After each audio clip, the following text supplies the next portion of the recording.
Welcome to Lensing Wren with me, Neil Oseman, Director of Photography. This is the fourth in a 5-part series where I'm breaking down the creative choices made in the cinematography of each episode. If you haven't seen the show, click the annotation link and check it out.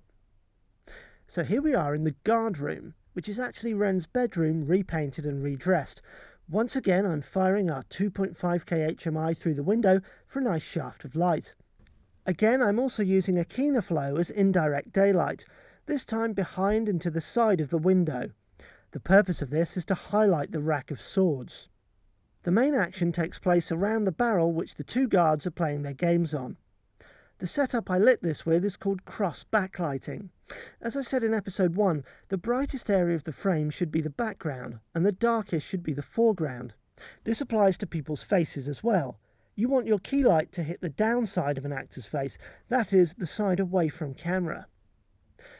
This lighting plan shows how I used 2 dados clamped to opposite sides of the set, one lighting each of the guards. The crucial thing is that both dados are slightly behind the actors, leaving their upsides, that is, the side closest to camera, dark. This gives us mood and depth, and it gives shape to their faces. The motivation for these dados is the cluster of candles hanging above the barrel. I also clamped a couple of 100-watt bulbs to these to soften the light off a little and illuminate Hunter when he comes in later.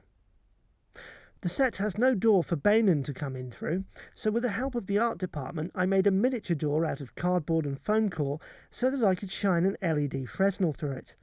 You can just about see the patch of light that this casts when a crew member opens it as Banan steps into frame. The same technique was used in the cell when Hunter's dumped in there at the end of episode 3. By now you can probably guess how the rest of this scene was lit, a 2.5K HMI through the window.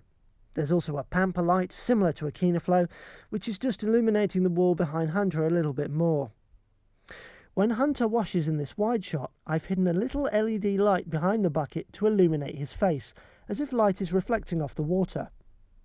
Check out my accompanying blog post on neilosman.com for lighting plans and further info.